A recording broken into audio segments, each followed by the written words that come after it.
اللہ ہی اللہ کیا کرو، دکھ نہ کسی کو دیا کرو، جو دنیا کا مالک ہے نام اسی کا لیا کرو۔ السلام علیکم ورحمۃ اللہ وبرکاتہ۔ دوستو، گزشتہ کل پرائم نیوز میں ہم نے آپ کو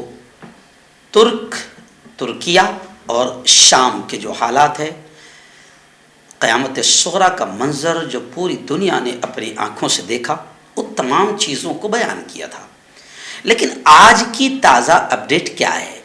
کل رات تک، آج کی صبح ہونے سے پہلے پھر ترک اور شام کے کیا حالات ہیں؟ کتنے ملک مدد کے لیے ہاتھ بڑھا رہے ہیں؟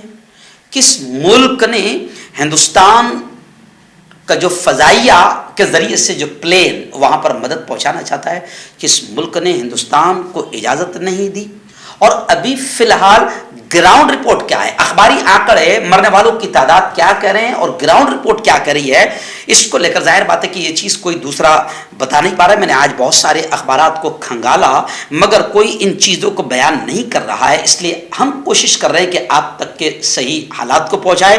اور شام میں جو زلزلہ آیا، وہاں پر ظاہر بات ہے کہ جو داعش ہے، جو دنیا کی آتنکی تنظیم، آتنکوادی تنظیم مانی جاتی ہے، اس کے کچھ قیدی جیل میں تھے، وہ کیسے فرار ہونے میں کامیاب ہوئے ہیں، اور ترکیہ اور شام کے زلزلے آنے سے پہلے کس سائنسداں نے خبردار کیا تھا، اور پاکستان ابھی کیا کرنا چاہ رہا ہے، ان تمام چیزوں کو اس نیوز میں تھوڑا سا 5 منٹ میں بیان کروں گا۔ اس کو آپ ضرور دیکھیں، کیونکہ ان چیزوں کو کوئی اور نہیں بتائے گا۔ خیر، چلیے آئیے، سب سے پہلے تو ہم اللہ رب العزت سے دعائیں کرتے ہیں ان متاثرین کے لیے کہ اللہ تعالیٰ ان کی حفاظت فرمائے، اللہ رب العزت ہر طرح سے ان کا تعاون اور ان کی مدد فرمائے۔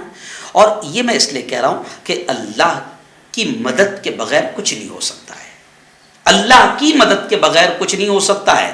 اس لیے میں ترک اور شام کے بھی تمام لوگوں سے یہ کہوں گا کہ جتنا ہو سکتا ہے استغفر اللہ کی کثرت کرے، رب کے سامنے روئے، گڑ گڑائے، کیونکہ حالات کا لانے والا بھی اللہ ہے، حالات کا بنانے والا بھی اللہ ہے۔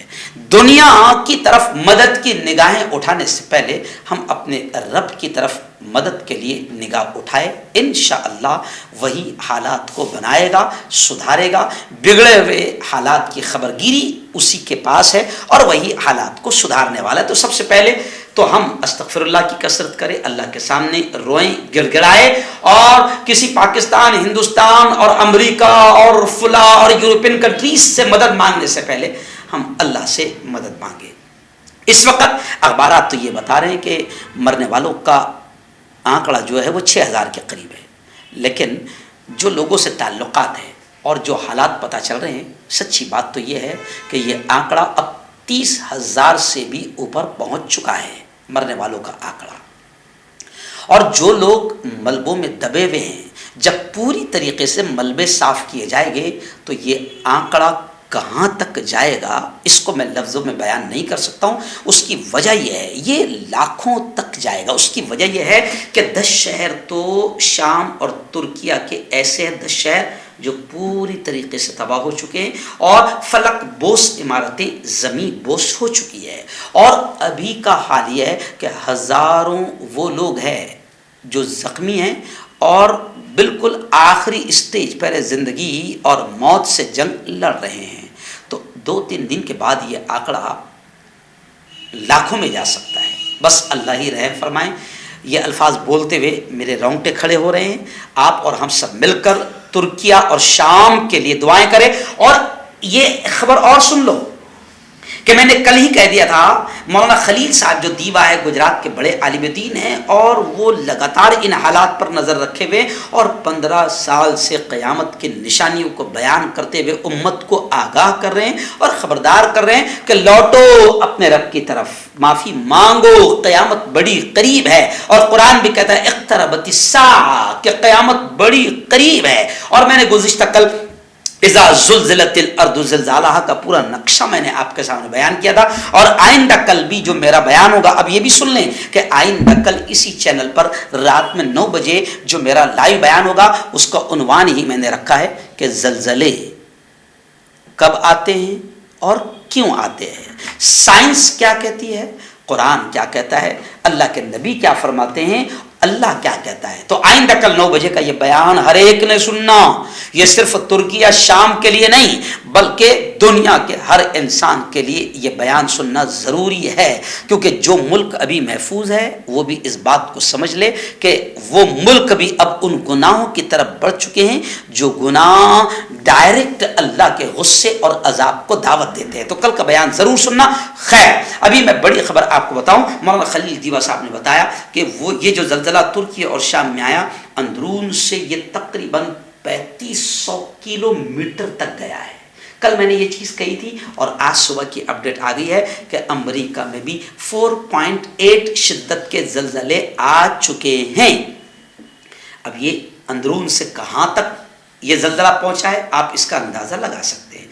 جو ملک محفوظ ہے وہ بھی اس بات کو سمجھ لے کہ یہ زلزلہ آگے بڑھتا جا رہا ہے۔ اور آخری پوائنٹ سن لیں کہ 45 ملکوں نے ترکیہ اور شام کی مدد کے لیے ہاتھ بڑھایا ہے، اس میں ہمارے ملک نے بھی مدد کے لیے ہاتھ بڑھایا ہے اور ہمارا ایک پلین وہاں پر مدد کے سامان لے کر پہنچ گیا ہے۔ لیکن افسوس کے ساتھ کہنا پڑ رہا ہے کہ ابھی میری نگاہوں کے سامنے خبر آ رہی ہے کہ ہمارے ہندوستانی فضائیہ کے طیاروں کو پاکستان نے اپنی فضائی حدود دینے سے انکار کر دیا۔ ظاہر بات ہے کہ ہم تو مدد کے لیے وہاں پر پہنچ رہے ہیں نا۔ اب اگر پاکستان اپنی فضائی حدود استعمال کرنے سے روک رہا ہے تو پوری دنیا اس کی مذمت کر رہی ہے، کیونکہ مدد کے وقت میں یہ نہیں دیکھا جاتا ہے کہ کون ہے، دشمنوں کی بھی مدد کی جاتی ہے۔ اگر اللہ کے عذاب میں وہ مبتلا ہوئے ہیں، کسی مصیبت میں مبتلا ہوئے ہیں تو دشمن کی بھی مدد کی جاتی ہے۔ تو بڑی افسوسناک خبر آ رہی ہے کہ پاکستان نے فضائی حدود دینے سے انکار کر دیا ہندوستان کو۔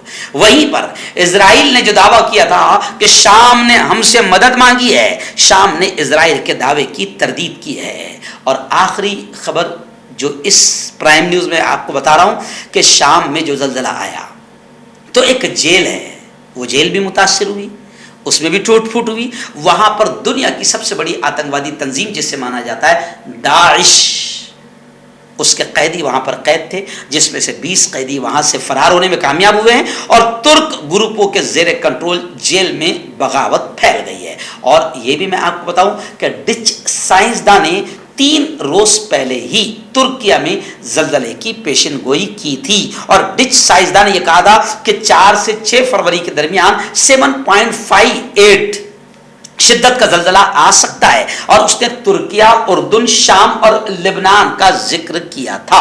اور ان کا یہ کہنا ہے کہ ہم نے یہ پیشن گوئی سیاروں اور سورج کے درمیان جو سسٹم ہے، قدرتی اللہ کا نظام ہے، اس کو دیکھ کر ہم نے یہ پیشن گوئی کی تھی۔